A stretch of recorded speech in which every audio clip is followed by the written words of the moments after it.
வடிவேல் ஒரு இது ஒன்று வரும் பார்த்துருப்பீங்க.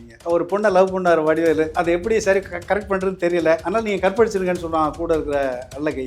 அவர் போய் பண்ணுவார். கற்பழிச்சுட்டா கற்பழிச்சு கட்டி வச்சிருவாங்கல்ல. அதான் நம்ம ஊர் வழக்கம். அது மாதிரி தான் உச்சநீதிமன்றம் வந்து தீர்ப்பு சொன்னிச்சு இல்லையா. இடிச்சவங்களுக்கே சொந்தம்னு சொல்லிட்டாங்க, ஆதாரம் இல்லைன்னா. இங்கே கோயில் இருந்ததற்கான ஆதாரம் இல்லை என்பது வரலாற்றுப்பூர்வமாக நிரூபிக்கப்பட்ட ஒரு உண்மை. சட்டத்தையும் நியாயத்தையும் 2000 அடி குழி தோண்டி புதைச்சிட்டு ஒரு ரவுடித்தனம் பண்ணி கட்டுற ஒரு கோயில் தானே தவிர இல்லை நீதிமன்றம் வந்து அப்படி நம்ம நினைக்கிற மாதிரி நீதிமன்றம் இல்லை. உச்சநீதிமன்றத்தினுடைய நீதிபதியாக இருக்கக்கூடிய ஒய்வி சந்திரசூட் ஒரு 10 நாளைக்கு முன்னாடி குஜராத் சோமநாதர் ஆலயத்துக்கு காவி உடையில போயிட்டு வர்றாரு. வெளியில பத்திரிகைகளுக்கு பேட்டி கொடுக்குறாரு. குடிமரத்தில் இருக்கக்கூடிய அந்த காவி கொடி இந்தியாவுடைய ஒருமைப்பாட்டுக்கு அடையாளமா இருக்குது அப்படின்னு சொல்லி பச்சையா தன்னை ஒரு இந்து என்று வெளிப்படுத்தி கொண்டு RSS கொடிக்கு வந்து ஒரு புது விளக்கமே கொடுக்குறாரு. ஒரு மதத்தினுடைய கொடிக்கு வந்து ஆதரவாக வந்து விளக்கம் சொல்வதுன்னு சொல்லலாம் அரசியல் சட்டத்தை அவமதிக்கின்ற செயல், அரசியல் சட்டத்துக்கு எதிரானது. இன்னும் சொல்ல போனா அந்த நிமிஷமே அவர் இந்த உச்சநீதிமன்றத்தினுடைய தலைமை நீதிபதியாக இருப்பதற்கான தகுதியை இழந்து விட்டாருன்னு தான் நான் கருதுறேன். பாபர் இருந்து அந்த இதை விட நானும் கூட பார்த்தேன். கைத்துக்கட்டில் போட்டு சரை நதிக்கரையில் வந்து பார்த்தாராம் அயோத்தி நகரம் அவ்வளோ அழகா இருந்துச்சான். இங்கே ஒரு மசூதி கட்டணும். இப்படி வந்து இப்போ சீமானோட பெரிய உருட்டெல்லாம் விட்டுறாங்க இவங்க. ராமாயணம் என்பதே ஒரு கட்டுக்கதை, குறிப்பா வந்து திராவிடர்களுக்கும் ஆரியர்களுக்கும் இடையிலான ஒரு போராட்டத்தினுடைய ஒரு இலக்கிய வெளிப்பாடு. ராமாயணம் நடந்ததாக சொல்லப்படுகின்ற காலம் மனுஷனே வந்து உருவாகாத காலம். முழுக்க கட்டுக்கதை. அது மாதிரி ஒரு கட்டுக்கதையை ராம சீனிவாசன் சொல்றாரு. ஆனால் ஆதாரங்கள் எதுவும் இல்லை என்பதை இந்திய தொல்லியல் துறை நடத்திய ஆய்வு ரிப்போர்ட்டாக கொடுத்துச்சு. அந்த ரிப்போர்ட்டின் அடிப்படையில் தான் அது வந்து கட்டணம் இருந்ததுக்கான ஆதாரம் இல்லைங்கிறத இறுதி தீர்ப்புலையும் உச்சநீதிமன்றம் சொல்லியிருக்கு. பிராண பிரதிஷ்டான்னா அவங்களுக்கு தெரியும் நினைக்கிறேன். பிராணன்னா உயிர்னு அர்த்தம். பிராண பிரதிஷ்டைனா உயிரை வந்து ஏற்றி கொண்டு வைக்கிறது, பிரதிஷ்டை பண்றது. உலகத்துல கடவுள் தான் எல்லாரையும் படைச்சாருன்னு எல்லா மதங்களும் அப்படித்தான் சொல்லுது. இப்போ இவங்க என்ன சொல்றாங்கன்னா கடவுளுக்கே உயிரை உண்டாக்குறது பார்ப்பனர்கள். உலகத்தில் இந்த மாதிரி அக்கப்பூர் உலகத்தில் எங்கேயாவது உண்டா? காந்தியை விட ஒரு தூய வந்து ராம பக்தரை அரசியல் களத்துல வேற யாரும் பார்க்க முடியாது. ஆனா அந்த காந்தி எந்த காலத்திலயும் நேரம் ஒரு கோயில்ல போய் எல்லாம் சாமி கும்பிட்டு வெளியில வந்தெல்லாம் பேசணும் கிடையாது. வந்து மோடி சொல்றாருல்ல, ராமர் என்னுடைய கட்டளையின்படி இதனால நான் சொல்றேன். காந்தியை விட இவர் பெரிய ராம பக்தரா? மிக தூய்மையான ஒரு ராம பக்தரை சுட்டு கொன்ன கட்சிக்கு நீ போய் கோயில் கட்டுன்னு ராமர் சொல்லியிருக்கிறான்னு சொன்னா இந்த ராமனுடைய யோகிதை என்னன்னு தான் நம்ம பாருங்க. ட்ரைப்ஸ் பார்வையாளர்களுக்கு வணக்கம். இன்று நம்மோடு மக்கள் அதிகாரம் அமைப்பின் மாநில பொருளாளர் தோழர் காளியப்பன் அவர்கள் இணைந்துள்ளார். வாருங்கள் அவரோடு பேசலாம். தோழர் வணக்கம். வணக்கம் தோழர். தோழர், ராமர் கோயில் திறப்பு அப்படின்றது வர்ற 22ஆம் தேதி நடக்க இருக்கு. இது தொடர்பாக பல்வேறு விவாதங்கள் வந்து எழுந்திருக்குது. குறிப்பாக பாஜக தரப்பிலிருந்து பேசுபவர்கள், RSS தரப்பிலிருந்து பேசுபவர்கள் சட்டப்பூர்வமாகவும் நியாயபூர்வமாகவும் அங்கே வந்து ராமர் கோயில் அமையுது, அதனால தான் எந்த ஒரு எதிர்ப்புமே இல்லை, ராமருடைய விஜயம் என்பது எந்த ஒரு எதிர்ப்பும் இல்லாமல் அயோத்தியில் நடக்கிறது அப்படின்ற ஒரு விஷயத்தை திரும்ப திரும்ப சொல்றாங்க. சட்டப்படி நியாயப்படி அங்கு ராமர் கோயில் கட்டப்படுகிறதா? இது சட்டப்படி நியாயப்படின்னு சொல்றது முற்றிலும் பொய். சட்டத்தையும் நியாயத்தையும் 2000 அடி குழி தோண்டி புதைச்சிட்டு நம்முடைய கண் முன்னால் நடந்த வரலாற்று கொடுமைகளெல்லாம் மறைச்சிட்டு, வரலாற்று உண்மைகளெல்லாம் மறைச்சிட்டு எழுப்பப்படுகின்ற ஒரு ஒரு ஒரு மோசமான ஒரு வரலாற்று நிகழ்ச்சி இந்த ராமர் கோயில் பிரச்சனை. ராமர் கோயிலில் வந்து என்ன நியாயம் இருந்துச்சு, என்ன சட்டம் இருக்குன்னு தெரியல. சட்டத்தை நியாயத்தை எல்லாத்தையும் ரவுடித்தனமாக வந்து தன்னுடைய கட்டுப்பாட்டுக்குள்ளே வைத்துக்கொண்டு ஒரு ரவுடித்தனம் பண்ணி கட்டுற ஒரு கோயில் தானே தவிர எந்த விதத்தில் நியாயபூர்வமாகவும் சட்டபூர்வமாக கட்டப்பட்டிருக்கிற கோயில் அல்ல. இந்த கோயில் வந்து திரும்ப திரும்ப வந்து சொல்கிறாங்க என்னன்னு சொன்னால் 500 ஆண்டு இழிவை நாங்கள் துடைத்து விட்டு இப்போ இந்துக்களுடைய பெருமையை நிலைநாட்டியிருக்கோம்னு சொல்லி பேசிகிட்டு இருக்கிறாங்க. இப்போ இந்த 500 ஆண்டுகளில் வந்து ஏற்படுத்தப்பட்ட இழிவை அத்வானிக்கு முன்னாடி வரலையும் எவனுக்கும் அந்த இழிவே தெரியல. அத்வானிக்கு தான் முதலாக இந்துக்களுக்கு முஸ்லீம்கள் இழிவை ஏற்படுத்தி விட்டார்கள், ராமனுடைய கோயிலை இடிச்சுட்டு கட்டினாங்கிறது இவருக்கு தான் முதல் தெரிஞ்சிருக்குது. இப்போ கூட அவர் சொல்லியிருக்கிறார், மோடிக்கு வந்து ராமர் கோயில் கட்டுகின்ற பொறுப்பை மோடிக்கு ராமர் கொடுத்துருக்கிறாருன்னு. இப்போ இடிக்கிற பொறுப்பை அவர்கிட்ட கொடுத்தாரு பொறுப்பு ராமர். இது மோடியும் வந்து சொல்றாரு, என்னதான் வந்து கடவுள் ராமர் என்ன தேர்ந்தெடுத்தார் அதுதான் கட்டேன்னு சொல்லி. அதாவது அங்கே வந்து ராமர் கோயில் இருந்தது, அதை இடிச்சிட்டு பாபர் வந்து மசூதியை கட்டினார் என்று சொல்வது முழு வரலாற்று பொய் என்பதை எல்லோரும் சொல்லிவிட்டார்கள். இப்போ இவங்க சொல்கிறாங்கல்ல, இப்போ இந்த பேராசிரியர்னு ஒருத்தர் பேசியிருக்காரு, பார்த்தேன். பேராசிரியர் ராமா என்னோட கேள்வி அதான். இல்லை, பேராசிரியர் ராம சீனிவாசன் வந்து கிட்டத்தட்ட ஒரு 1/2 மணி நேரம் வந்து மீண்டெழும் வரலாறு, அயோத்தியில் ராமர் கோயில் அப்படின்ற ஒரு தலைப்புல பேசியிருக்கிறாரு. அவருடைய சமூக வலைதள பக்கத்துல அதை பதிவிட்டு இருக்கிறாரு. அதுல என்ன சொல்றாரு அப்படின்னா, அங்க 1526க்கு பிறகு பாபர் படையெடுத்து வர்றான். பாபர் வந்து அங்க இருந்த மசூதியை, அங்க இருந்த ராமர் கோயிலை வந்து இடித்து விட்டு அங்க மசூதியை கட்ட சொல்லி அவருடைய தளபதிக்கு வந்து உத்தரவிட்டார். அப்படி இடிக்கப்பட்டது. அது மட்டுமல்லாமல் அதற்கு பிறகு நிறைய போராட்டங்களை இந்துக்கள் நடத்தினார்கள்.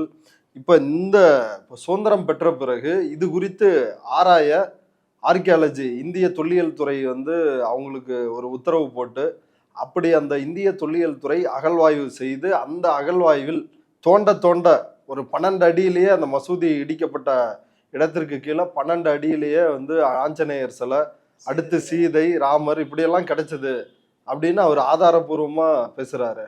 அதாவது இந்த ஒரு பொய்யை சொல்லி இடித்தாங்க. பாபர் வந்து அந்த இது கூட நானும் கூட பார்த்தேன். அது வந்து கைத்துக்கட்டில் போட்டு சரை நதிக்கரையில் வந்து பார்த்தாராம், அயோத்தி நகரம் அவ்வளோ அழகாக இருந்துச்சான். ஆஹா, இங்கே ஒரு மசூதி கட்டணும். இப்படி வந்து இப்போ சீமானோட பெரிய உருட்டெல்லாம் விட்டுறாங்க இவங்க. இப்போ இவர் பேர் பேராசிரியர்னு வேறு சொல்கிறாங்க. இவர்கிட்ட படித்தவங்க எப்படி இருப்பாங்கன்னு நமக்கு தெரியல. இப்போ அதாவது அந்த இடத்துல ராமர் கோயில் இல்லை, இதில் ஒரு உண்மையே இல்லையா? உண்மை இல்லை, முற்றிலும் உண்மையே கிடையாது. நான் இப்போ அவர் இப்போ சீனிவாசன் சொல்கிறதே வச்சுக்கோம். இப்போ இந்த வழக்கு வந்தபோது நீதிமன்ற உத்தரவுப்படி ஆர்கியாலஜிக்கல் சர்வே ஆஃப் இந்தியா வந்து ஒரு எக்ஸ்கவேஷன் பண்ணாங்க. பண்ணிவிட்டு அவங்க என்ன ரிப்போர்ட் கொடுத்தாங்க? அங்கே ஒன்றும் இல்லைங்கிறது தான் ரிப்போர்ட்டு. அதனால தான் உச்சநீதிமன்றத்தினுடைய தீர்ப்பே அங்கே ராமர் கோயில் இருந்ததற்கான ஆதாரம் எதுவும் இல்லை என்றாலும் அப்படின்னு சொல்லிட்டு தான் கொடுத்தாங்க. எப்படி அப்சல் குருவை தூக்கில் போடும் பொழுது அப்சல் குரு வந்து பார்லிமெண்ட்டை வந்து தாக்குனாருங்கிறதுக்கு ஆதாரம் ஒன்றும் இல்லை, இருந்தாலும் இந்தியர்களுடைய கூட்டு மனசாட்சிக்கு வந்து மனசாட்சியை நிறைவு செய்வதற்காக, திருப்திப்படுத்துவதற்காக நாங்கள் அவர் தூக்கில் போடுறேன்னு ஒரு தீர்ப்பு சொன்னாங்க. பார்த்தீங்களா? உலகத்தில் ஆதாரமே இல்லாட்டி போனால நாங்கள்லாம் அவங்க தான் இடித்தாங்கன்னு நம்புகிறோம், அதனால வந்து தூக்கு போடணும்னு சொல்கிறோம், அதனால தூக்கு போடுறேன்னு சொல்லி இப்படி ஒரு கேவலமான தீர்ப்பு வந்தது நம்ம உலகத்தில் எங்கேயும் பார்த்ததில்ல சட்டத்தில். அந்த மாதிரி தான் இதையும் வந்து எந்த விதமான ஆதாரமும் இல்லை என்பதை உச்சநீதிமன்றம் ஒத்துக்கொண்டது. இல்லை, அப்படி இல்லாமல் ராம சீனிவாசன் அவர் வந்து ஒரு ப்ரொஃபஸரு. அவர் வந்து கிட்டத்தட்ட அரை மணி நேரத்துக்கு மேலே அவ்வளவு பெயர்களை சொல்லி ஆதாரத்தோட சொல்கிறாரு. பாபரினுடைய தளபதி, அதற்கு பின்னாடி போராடிய இந்து மன்னர்கள், அதுக்கு பிறகு ஏஎஸ்ஐ நாகசாமி, தொல்லியல் அறிஞர் நாகசாமி போய் அடுக்கடுக்கான ஆதாரங்களை கொடுத்தாரு. நாகசாமி தொல்லியல் அறிஞர் தான், ஆனால் நாகசாமி எந்த அளவுக்கு நேர்மையான தொல்லியல் அறிஞருங்கிறத பற்றியெல்லாம் நிறையா விவரங்கள் இருக்குது. அது ஒரு பக்கம் இருக்கட்டும். இப்போ பேராசிரியராக இருக்கிறதுனால நாவல் எழுதக்கூடாதுன்னு ஏதாவது கணக்கு இருக்கான்னு? அதனால் அவங்க கதைகளை வந்து நிறைய யார் வேணாலும் கதைகளை வந்து எழுதலாம். ஆனால் எந்த ஆதாரம் இல்லை. இன்னும் ராமாயணம் என்பதே ஒரு கட்டுக்கதை, குறிப்பாக வந்து திராவிடர்களுக்கும் ஆரியர்களுக்கும் இடையிலான ஒரு போராட்டத்தினுடைய ஒரு இலக்கிய வெளிப்பாடு அப்படிங்கிறது பல பேர் சொல்லிட்டாங்க. அது வந்து நேரு சொல்லியிருக்கிறாரு, சர்வப்பள்ளி ராதாகிருஷ்ணனோட பையன் சர்வப்பள்ளி கோபால் சொல்லியிருக்கிறாரு, இன்னும் பல பேர் சொல்லியிருக்கிறாங்க. நம்ம தமிழ்நாட்டில் அதை பற்றியெல்லாம் ஏராளமான அதை பற்றி உண்மைகளெல்லாம் ஏராளமாக வந்திருக்கு. ராமாயணம் நடந்ததாக சொல்லப்படுகின்ற காலம் மனுஷனே வந்து உருவாகாத காலம். அந்த காலத்தில் ராமாயணம், அயோத்தி, ராமர், கிரீடம், வில்லு, அம்புங்கிறான். அது முழுக்க கட்டுக்கதை. அது மாதிரி ஒரு கட்டுக்கதையை ராம சீனிவாசன் சொல்கிறார். ஆனால் ஆதாரங்கள் எதுவும் இல்லை என்பதை இந்திய தொல்லியல் துறை நடத்திய ஆய்வு ரிப்போர்ட்டாக கொடுத்துச்சு. அந்த ரிப்போர்ட்டின் அடிப்படையில் தான் அது வந்து கட்டணம் இருந்ததுக்கான ஆதாரம் இல்லைங்கிறத இறுதி தீர்ப்புலையும் உச்சநீதிமன்றம் சொல்லியிருக்கு. இப்போ இதுக்கு முன்னாடியே ஒரு செய்தி, இதுக்கு முன்னாடியே லக்னோ உயர் நீதிமன்றம் தீர்ப்பு சொன்னிச்சுல்ல, 3 பாகமாக பிரிச்சாங்கல்ல, எந்த அடிப்படையில் பிரிச்சாங்க இல்லையா?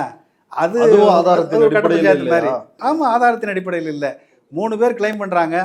சரி, ராமனுக்கு கொஞ்சம் 2.25 ஏக்கர், 2.77 ஏக்கர், இந்த 3 பேரும் ஆளுக்கு பாதியாக பிரிச்சுங்கன்னு வந்து நம்ம கிராமத்தில் கட்ட பஞ்சாயத்து பண்ணுவோம் இல்லையா, அந்த மாதிரி.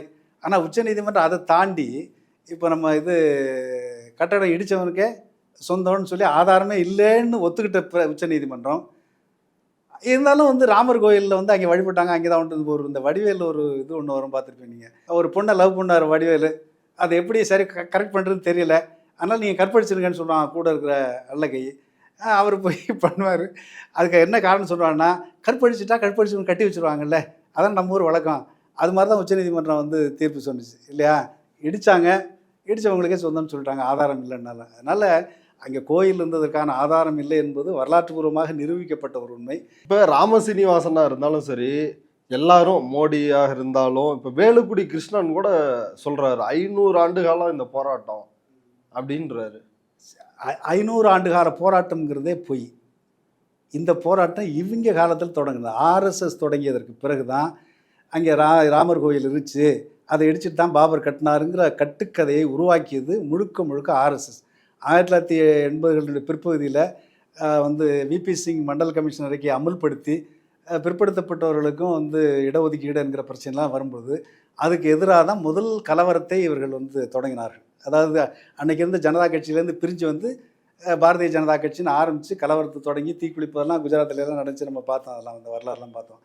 அதுக்கு பிறகு இந்து என்கிற பெயரில் வந்து தன்னுடைய வந்து வாக்கு வங்கியை வந்து உருவாக்கி கொள்வதற்கு, இடஒதுக்கீடை வந்து எதிரான ஒரு மனநிலை உருவாக்குவதற்கு இவர்கள் வந்து தொடங்கின வந்து போராட்டத்துக்கு ராமனை கையில் எடுத்துக்கிட்டாங்க. ராமன் அங்கே தான் பிறந்ததுன்னா அதனால தான் அத்வானி வந்து 10,000 கிலோமீட்டர் இந்தியா முழுவதும் ரத யாத்திரை படுத்துறாரு. அப்போ செங்கல் யாத்திரை பண்ணாங்க. அப்புறம் இடித்தாங்க. இடித்தது எப்படி வரலாறு நமக்கு தெரியும். உச்சநீதிமன்றத்தில் நாங்கள் பூஜை தான் பண்ண போகிறோம்னு சொல்லி வாக்குறுதி கொடுத்துட்டு நேராக போய் வந்து இடித்தாங்க. அந்த வழக்கிலேருந்து எல்லோரும் விடுவிக்கப்பட்டார்கள். அப்புறம் வந்து கடைசியாக வந்து அது ஒரு டிஸ்பியூட் வந்து அந்த இடம் யாருக்கு சொந்தங்கிறது தான். கடைசியில் என்ன ஆகிப்போச்சு, இவங்க இவ்வளோலாம் பேசுகிறாங்களே, உச்சநீதிமன்றத்தில் இவர்களெல்லாம் வந்து சொன்ன வாக்குமூலம் என்ன, எங்களுடைய மத நம்பிக்கையை யாரும் கேள்வி கேட்க முடியாது, எங்களுடைய மத நம்பிக்கைக்கு நீ ஆதாரம் கேட்க முடியாது. இல்லை அதான் இப்போ கேள்வி அதான். இப்போ கீழே ஒரு ஸ்ட்ரக்சர், இப்போ இந்திய அரசியலமைப்பு சட்டத்தை உருவான பிறகு தான் எல்லாமே கணக்கு. அதுக்கு முன்னாடியே ஒன்று இருக்குது அப்படின்னு சொல்கிறாங்க. ஆய்வு பண்ணப்போ அப்படி எந்த ஆதாரமும் இல்லை. கீழே வந்து ராமர் கோயில் இருந்ததற்கான ஆதாரம் இல்லை. அப்படி இருக்கிறப்ப நீதிமன்றம் எதன் அடிப்படையில் இந்த தீர்ப்பு சொன்னிச்சு? இல்லை, நீதிமன்றம் வந்து அப்படி நம்ம நினைக்கிற மாதிரி நீதிமன்றம் இல்லை.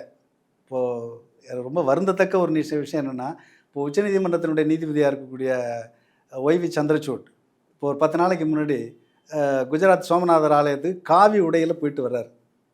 காவி உடையில் போயிட்டு வந்து வெளியில் பத்திரிகைகளுக்கு பேட்டி கொடுக்குறாரு.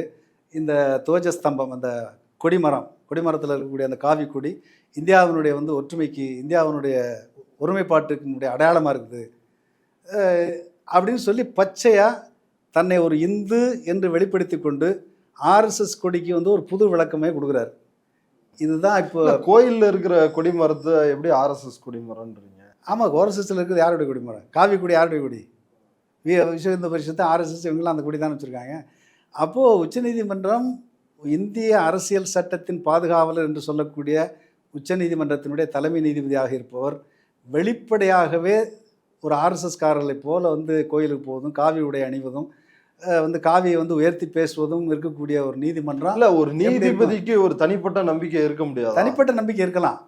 தனிப்பட்ட நம்பிக்கையை ஒரு வீட்டில் வச்சுக்கலாம். ராமனையோ கோவிந்தனையோ எங்கேயோ போய் தனிப்பட்ட முறையில் கும்பிட்டுக்கலாம். ஆனால் பொது வெளியில் பத்திரிகைகளுக்கு பேட்டி கொடுப்பது, ஒரு மதத்தினுடைய கொடிக்கு வந்து ஆதரவாக வந்து விளக்கம் சொல்வதுன்னு சொன்னால் அரசியல் சட்டத்தை அவமதிக்கின்ற செயல், அரசியல் சட்டத்துக்கு எதிரானது. இன்னும் சொல்லப்போனால் அந்த நிமிஷமே அவர் இந்த உச்சநீதிமன்றத்தினுடைய தலைமை நீதிபதியாக இருப்பதற்கான தகுதியை இழந்து விட்டாருன்னு தான் நான் கருதுகிறேன். ஏன்னா ஒரே ஒரு விஷயந்தான், இந்த 2 அப்சல் குரு தீர்ப்பாகட்டும், இப்போ இந்த இதில் இருக்கட்டும், ஒரு சிவில் டிஸ்பியூட், ஒரு இடம் பற்றிய வழக்கில் நீங்கள் மத சம்பிரதாயங்கள் எல்லாம் கொண்டாந்து இழுத்து அவங்க தான் வழிபாடு நடத்திருக்காங்க, அவங்களுக்கு தான் சொந்தம், கோயில் இருந்ததுக்கான ஆதாரம் இல்லை, இடித்ததற்கான ஆதாரம் இல்லை என்று சொன்னாலும் கூட இந்துக்கள் தான் வழிபட்டுருக்காங்க, அவன்கிட்ட தூக்கி கொடுக்குறேன்னு வந்து இவ்வளோ கட்ட பஞ்சாயத்தை விட ஒரு கேவலமான ஒரு தீர்ப்பெல்லாம் நம்ம நடக்கிற நாட்டில் சட்டங்கிறதுக்கு என்ன மரியாதை இருக்குது? அதெல்லாம் ஒன்றும் இல்லை. அதனால் இது வந்து ஒரு அடாவடித்தனம் பண்ணி நடத்தப்பட்ட, இன்னும் சொல்லப்போனால் இந்தியாவில் இருக்கக்கூடிய 20 கோடி முஸ்லீம்களுடைய உணர்வுகளை புண்படுத்தி கொலை செய்துவிட்டு இவர்கள் நடத்தியிருக்கிற நாடகம் இந்த கோயில். இப்போ இதில் ஒரு கேள்வி நீங்கள் பேசுகிறப்ப சொன்னீங்க, இடஒதுக்கீட்டுக்கு எதிராக தான் இந்த ரத யாத்திரையை வந்து அத்வானி தொடங்கினார் அப்படின்னு. இப்போ 80களோட இறுதியில் விபி சிங் அன்றைய பிரதமர் வந்து ஓபிசிகளுக்கு வேலைவாய்ப்பில் 27% இடஒதுக்கீடு தர்றாரு. அதை எதிர்த்து தான் இந்த ரத யாத்திரை வந்துச்சா? ஆமாம், அதை எதிர்த்துன்னா நேரடியாக எதிர்க்கலை. ஆனால் இந்து என்கிற ஒரு உணர்வை நாடு முழுவதும் உருவாக்கி, இப்போ இந்துக்கள் மத்தியில் இப்போது 500 ஆண்டு இழிவை வந்து தொடச்சிட்டார் மோடிங்கிறாங்க. 2000 ஆண்டுகளாக வந்து இந்த நாட்டில் வந்து கிட்டத்தட்ட 25% பட்டியல் சமூகத்து மக்கள் தீண்டாமை என்கிற இழிவுக்கு உள்ளாக்கப்பட்டிருக்கிறார்களே.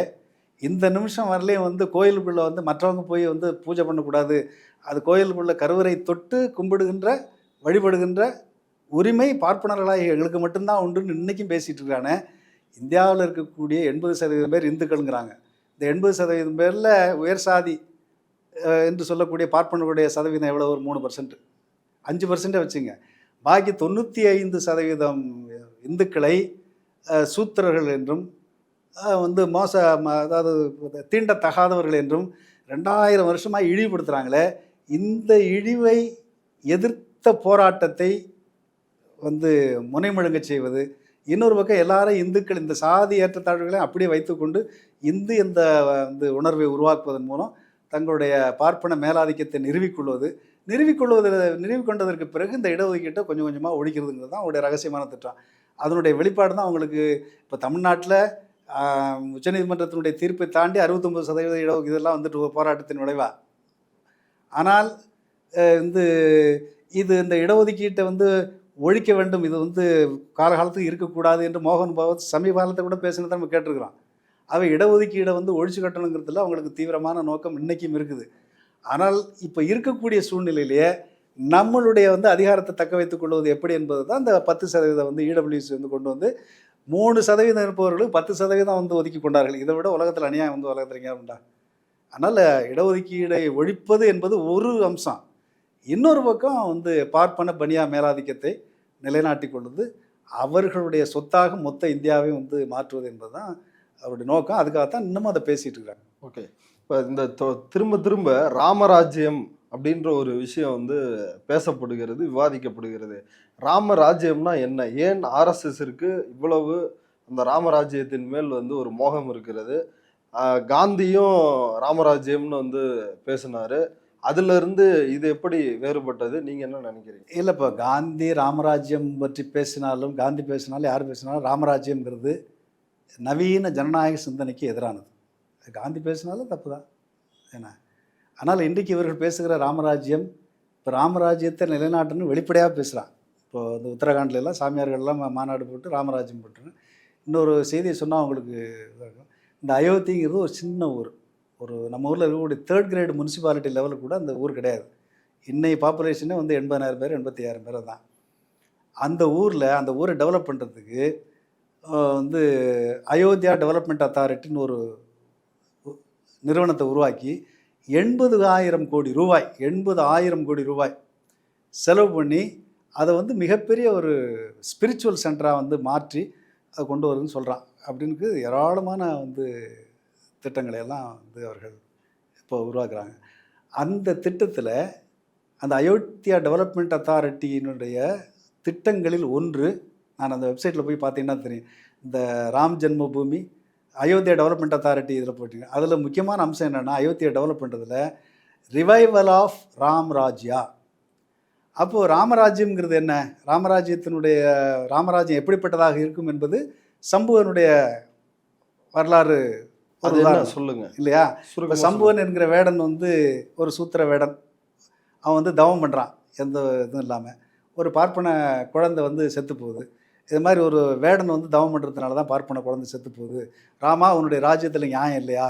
பார்ப்பன குழந்தை செத்து போச்சு அப்படின்ட்டு உடனே ராமர் வந்து என்ன பண்ணுறாருன்னு சொன்னால், அந்த சூத்திர வேடனை வந்து சம்புவனை போய் கொலை பண்ணிடுறார். அப்போது பார்ப்பனர்கள் எல்லா அதிகாரத்தையும் பெற்றவர்களாக இருப்பார்கள். அவர்களுக்கு அடிமை தொழில் செய்வது தான். இப்போ 4 வர்ணம் அதை தானே சொல்லுது. அந்த 3 வர்ணத்தாருக்கு அடிமை தொழில் செய்வது தான் சூத்திர வர்ணம்னு சொல்லி சொல்கிறாரு. அதை வந்து சட்டபூர்வமாகவே நிலைநாட்டணும். அதுக்கு இந்த அரசியல் சட்டமெல்லாம் கொஞ்சம் இடைஞ்சலாக இருக்குது. அதெல்லாம் தூக்கி எறிஞ்சிட்டு மனு தர்மத்தையே சட்டமாக மாற்றணும். அதை எப்படி நவீன முறையில் அந்த மனு தர்மத்தை சட்டமாக மாற்றுறதுங்கிறத பற்றிலாம் அவங்க யோசிச்சுட்டு இருப்பாங்க. அதனால் ரிவைவல் ஆஃப் ராமராஜா என்று வெளிப்படையாக ஒரு அரசு நிறுவனம் அறிவித்தால் அது இந்த அரசியல் சட்டத்தை அவமதிக்கின்ற செயல், அரசியல் சட்டத்துக்கு எதிரான ஒரு நடவடிக்கை.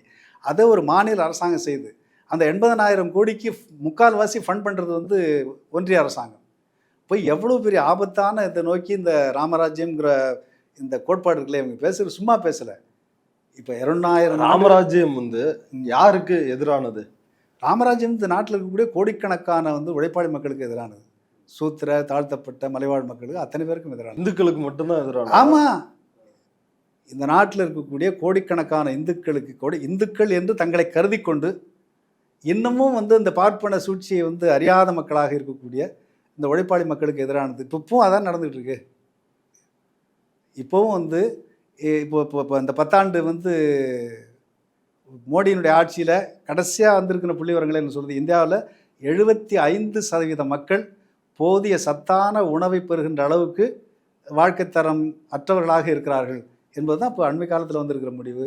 உலகத்திலேயே டிபி வந்து அதிகமான டிபியில் அதிகமாக சாகின்ற மக்கள், இந்த ஸ்டண்டிங்னு சொல்ல வயதுக்கேற்ற எடை, வயதுக்கேற்ற உயரம், ஸ்டண்டிங் வேஸ்டிங் அப்படின்னு சொல்கிறாங்க இல்லையா, அந்த மாதிரி இருக்கிறது உலகத்திலே இந்தியாவில் தான் அதிகம். அப்போ எல்லா வகையிலையும் பார்த்தீங்கன்னா அந்த கீழே போயிட்டு இருக்குது இந்திய மக்களுடைய வாழ்க்கை தரம் என்பது. இப்போ அண்மையிலே வந்து இந்த பட்டினி குறியீடு சொல்கிறாங்க, குளோபல் ஹங்கர் இண்டெக்ஸ், அதில் வந்து மன்மோகன் சிங் ஆட்சி காலத்தில் 55வது இடத்துல இருந்து இப்போ 111வது இடத்துக்கு போயிருக்கு. இதுதான் மோடி வந்து பெரும்பான்மை இந்து மக்களுக்கு செய்திருக்கிற வந்து மாபெரும் சாதனை. இப்போ இந்த ராமராஜ்யத்தில் முஸ்லீம்களுக்கு கிறிஸ்தவர்களுக்கு என்ன இடம்? இப்போ முஸ்லீம்களுக்கு கிறிஸ்தவர்களுக்கு ஒரு என்ன இடம் சொன்னால், சூத்திரர்களுக்கு பஞ்சமர்களுக்கு என்ன இடமோ தான் அவர்களுக்கான இடம். இன்னும் சொல்ல போனால் இவர்களையாவது ஏதோ ஒரு வகையில் இந்துன்னு சொல்லி அவன் அங்கீகரிக்கிறான். ஆனால் வந்து கிறிஸ்தவர்களையும் இஸ்லாமியர்களையும் அந்நியர்கள் என்று முத்திரை குத்தி அவர்கள் இந்த நாட்டில் சமமாக வாழ்வதற்கு தகுதியற்றவர்கள், இரண்டாந்தர குடிமக்களாக இருப்பதற்கு ஒத்துக்கொண்டால் மட்டுமே அவர்கள் இங்கே இருக்கலாம், இல்லாட்டி போனால் வேறு எங்கேயாவது போகணும்னு சொல்கிறான். அது சொல்கிறது மட்டும் இல்லை, நடைமுறையில் அதை செய்கிறாங்க. இப்போ சிஏஏ என்ஆர்சிஎல்லாம் வந்து அதை மையப்படுத்தி கொண்டு வரப்படுகின்றது தான். அப்போது பெரும்பான்மையான தாழ்த்தப்பட்ட ஒடுக்கப்பட்ட இந்துக்கள் பாதிக்கப்படுகின்ற அதே வேளையில் கிட்டத்தட்ட கிறிஸ்தவர்கள் ஒரு 5 கோடி, இஸ்லாமியர்கள் ஒரு 20 கோடி, 25 கோடி சிறுபான்மை மக்கள் மிகப்பெரிய ஆபத்திலும் அச்சத்திலும் வாழ்ந்து கொண்டிருக்கிறார்கள்ங்கிறது தான். இப்போது இது ஒரு காலில் வந்து இவர்கள் மீண்டும் கேட்குறாருலையா 2047 இந்தியா வளர்ந்த நாடாக இருக்குன்னு சொல்லி. அப்படி ஒரு காலம் 2047 வரலையும் வந்து மோடியை விட்டோம்னா, பிஜேபியை விட்டோம்னு சொன்னால் அது எவ்வளவு பெரிய ஆபத்தை நாம் வந்து சந்திப்போம் என்பதை வந்து நம்ம கற்பனை கூட பண்ணி பார்க்க முடியாது. அவ்வளோ பெரிய அபாயம் நிலவுகின்ற ஒரு சூழல்.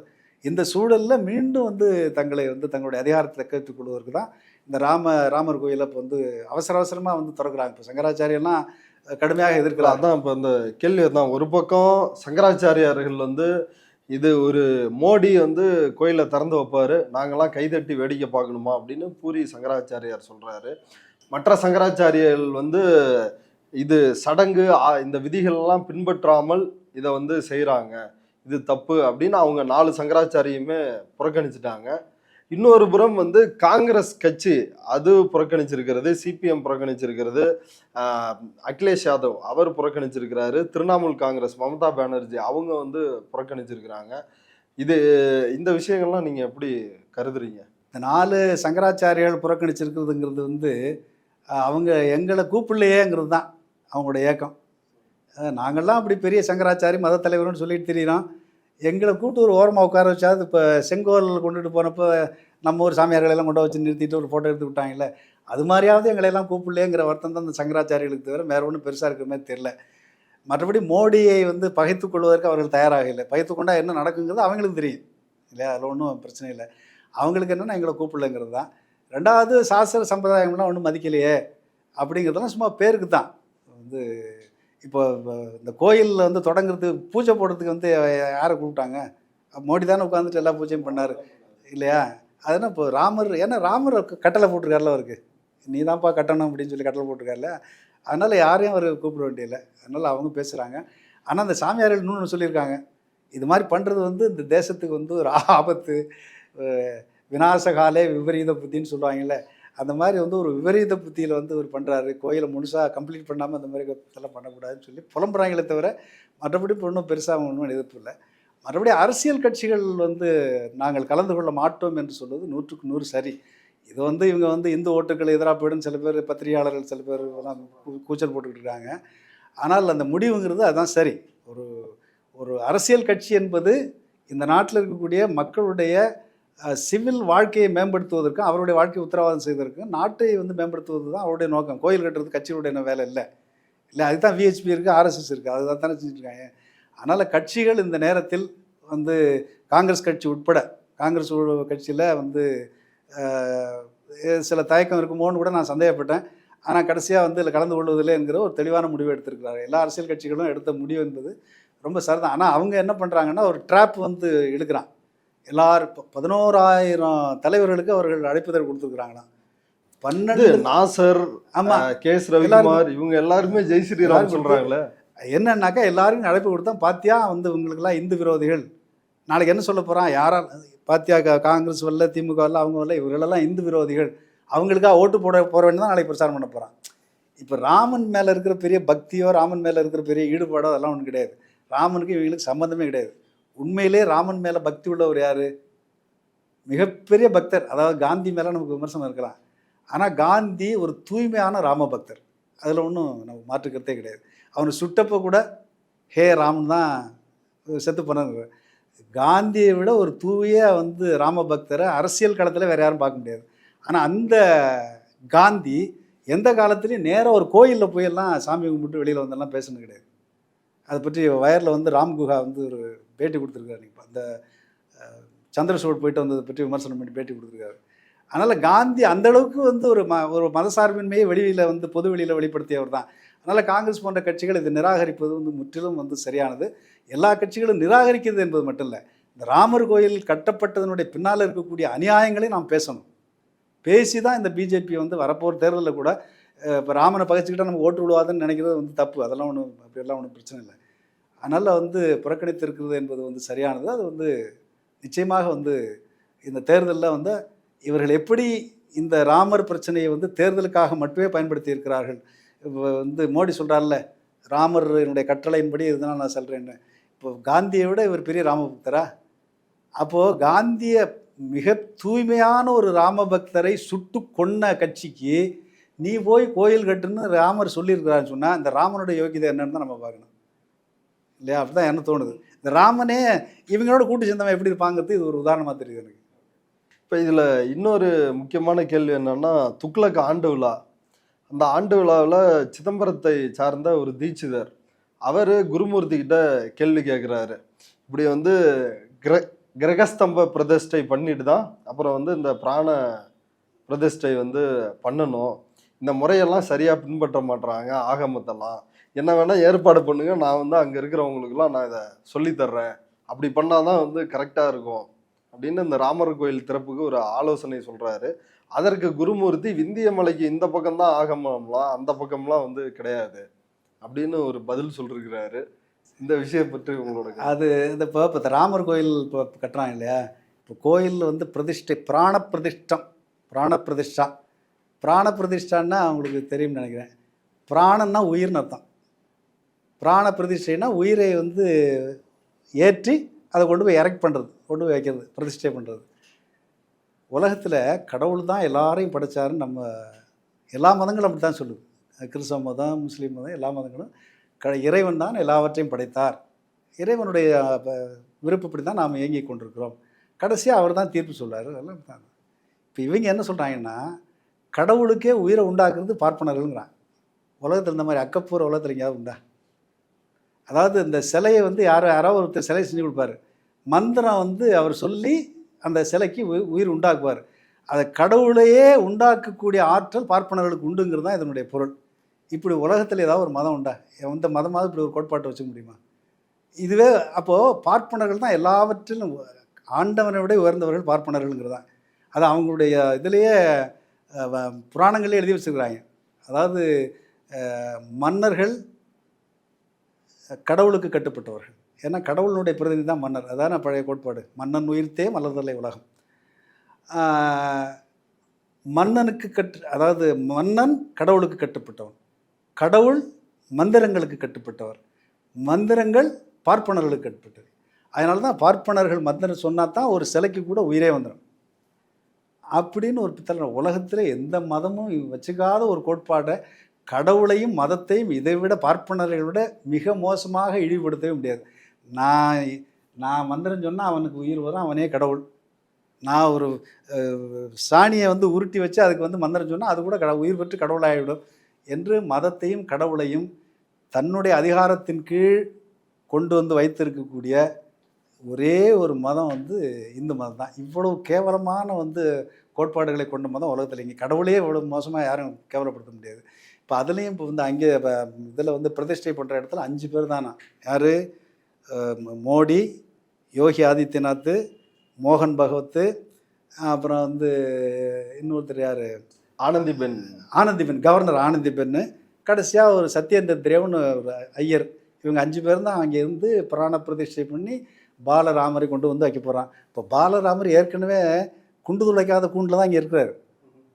அது தெரியுமா? ஆமாம். இப்போ அங்கே பாலராமர்னு 2 பொம்மையை கொண்டு போய் வச்சுருக்காங்களே, அந்த பொம்மைக்கு வந்து முஸ்லீம் தீவிரவாதிகளால் ஆபத்து வந்து விடக்கூடாதுன்னு சொல்லி எப்படி மோடி குண்டு துளைக்காத காரில் பயணம் பண்ணுறாரோ அதே மாதிரி குண்டு துளைக்காத கூண்டுக்குள்ளே தான் இப்போ பாலராமர் இருக்கார்.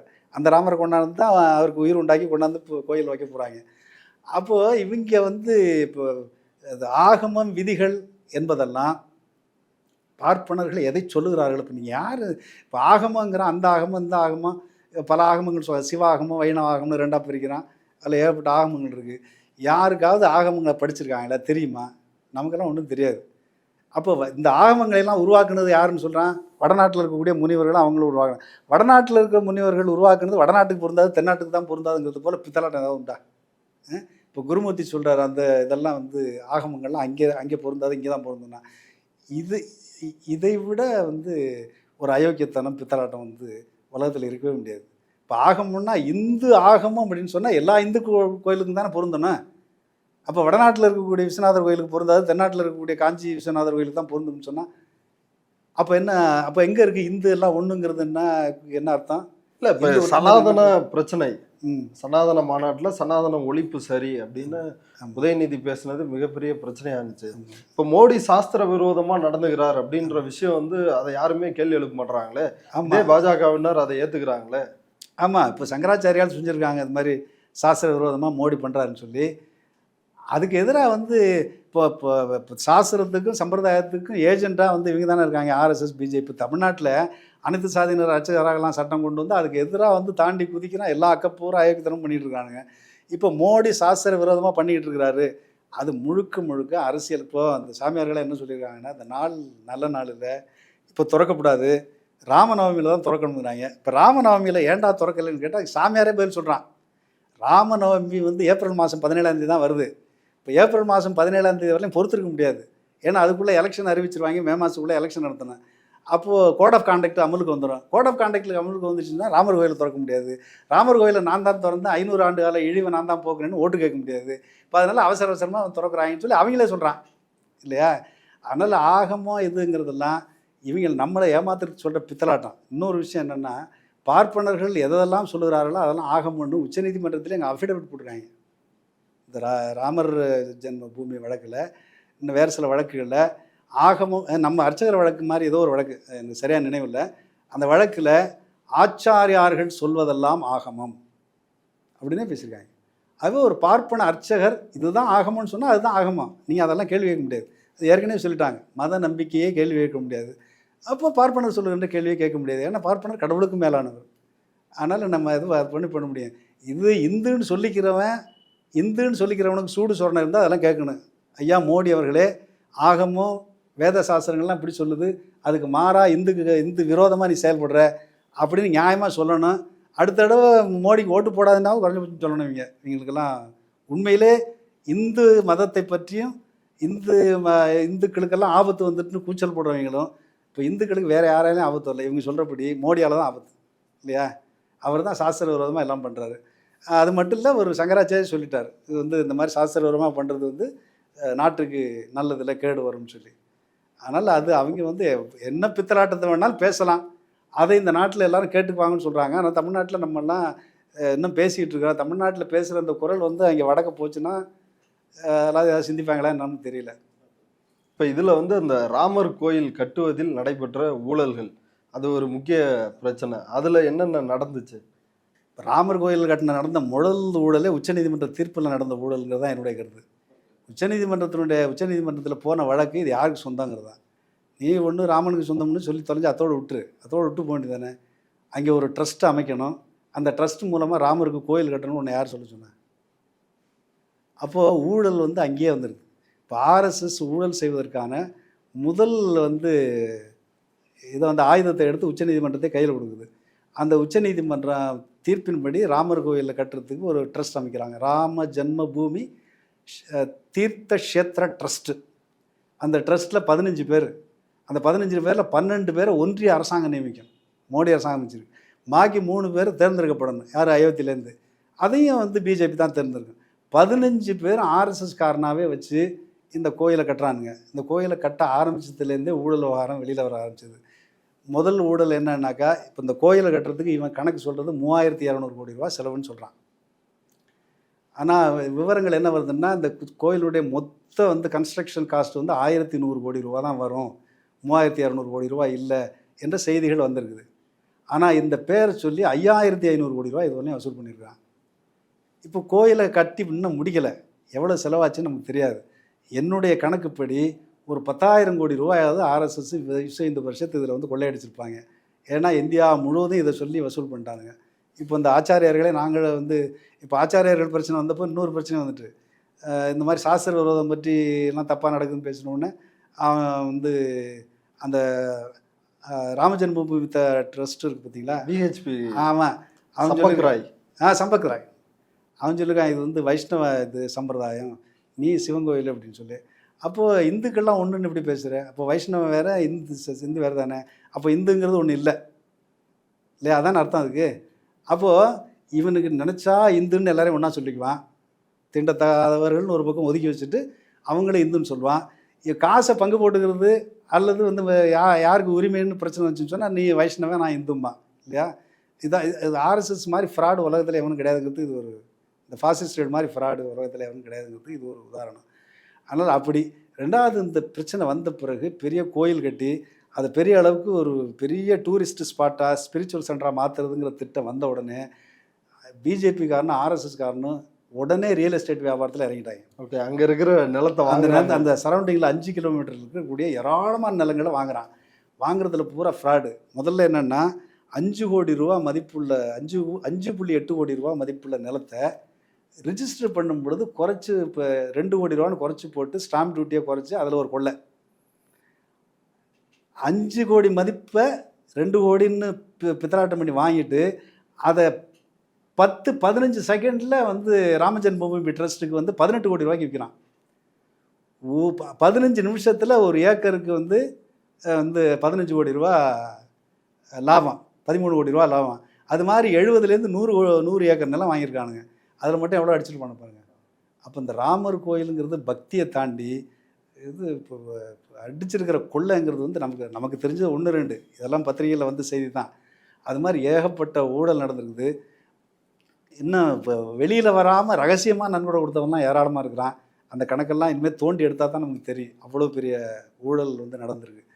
இந்த ஊழல் மட்டும் இல்லை, இப்போ இதை தாண்டி என்ன பண்ணுறாங்கன்னா இந்த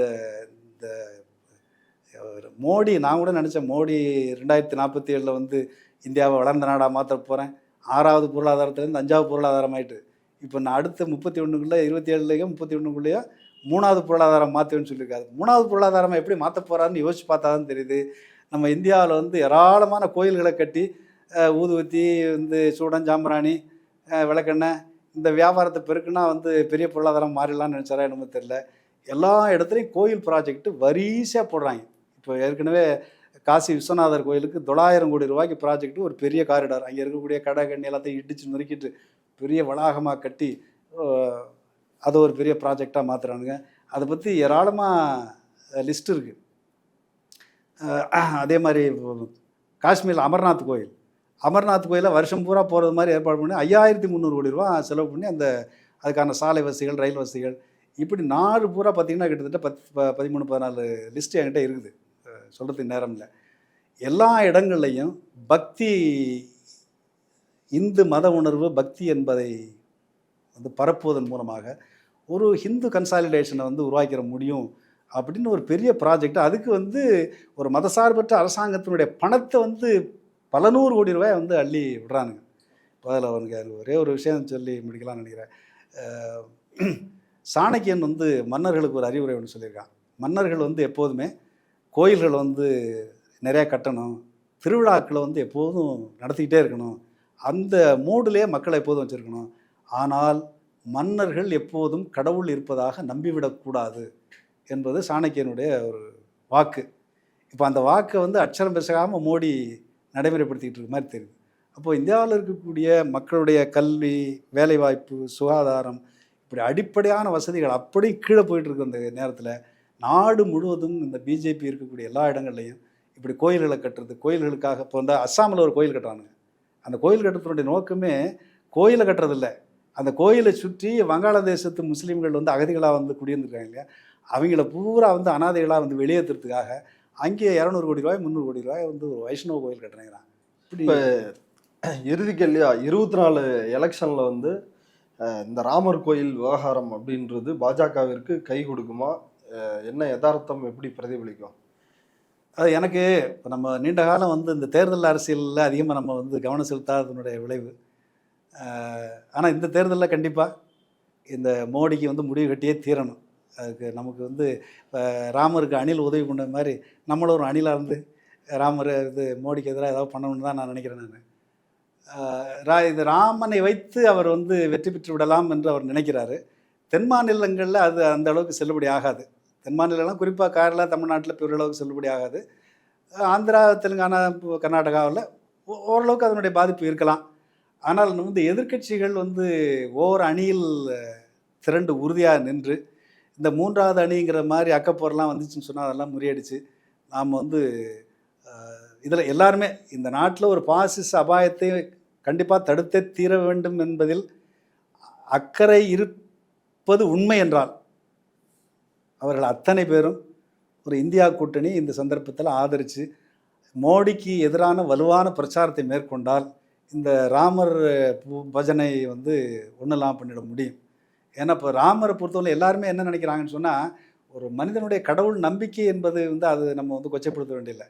ஆனால் இவன் எப்படி ஃப்ராட் பண்ணிகிட்டு இருக்காங்கிறத வந்து நம்ம வந்து பேசி தான் தீரணும். அப்போ ராமனை வச்சுக்கிட்டு எவ்வளோ பெரிய ஃப்ராடெல்லாம் நடந்திருக்குங்கிற யதார்த்தமான உண்மைகளை நாம் இந்த நேரத்தில் வந்து நம்ம எடுத்து சொல்லி வந்து இந்த 10 ஆண்டு காலத்தில் வந்து நாம் சந்தித்திருக்கிற அழிவுகளை எல்லாம் நம்ம வந்து விரிவாக வந்து பண்ணோம்னா நிச்சயமாக மோடியை தோற்கடிக்க முடியும் என்பது என்னுடைய உறுதியான நம்பிக்கை. அதில் இந்த நேரத்தில் வந்து சில பேர் வந்து இப்போ அரைகுறையான முடிவெடுப்பது, பிஜேபி தோற்கடிக்கணும்னு புத்தாம்புதாக பேசுறது, அல்லது ஒரு கள்ள மௌனம் சாதிப்பது, இல்லாட்டி தேவையற்ற முறையில் வந்து இப்போ அந்த கூட்டணிக்கு எதிரான வந்து பிரச்சாரத்தை செய்வதுங்கிறதெல்லாம் நேர்மையான வந்து ஒரு அணுகுமுறை இல்லைன்னு நான் கருதுகிறேன் நான். அதனால் இந்த கூட்டணி ஒரு வலுவாக நாம் இப்போதே திட்டமிட்டு எடுத்துக்கொண்டு போனால் தமிழ்நாட்டிலையும் தென் மாநிலங்களையும் எந்த அளவுக்கு மோடிக்கு எதிரான பிரச்சாரத்தை நடத்துகிறோமோ அது அந்த அளவுக்கு வட மாநிலங்களில் அதனுடைய பிரதிபலிப்பு இருக்கும்னு தான் நான் கருதுகிறேன் நான். குறைந்தபட்சம் தமிழ்நாட்டிலேருந்து நிறைய பேர் போயாவது அங்கே போய் நம்ம வந்து மோடியை வீழ்த்துவதற்கான இந்த தேர்தல் பிரச்சாரத்தில் ஈடுபட வேண்டும் என்பதுதான் என்னுடைய விருப்பம். ஓகே தோழர், இவ்வளவு நேரம் எங்களுடைய ட்ரைப்ஸ் பார்வையாளர்களுக்காக உங்களுடைய கருத்துக்களை பகிர்ந்துட்டதுக்கு மிக்க நன்றி. நன்றி தோழர்.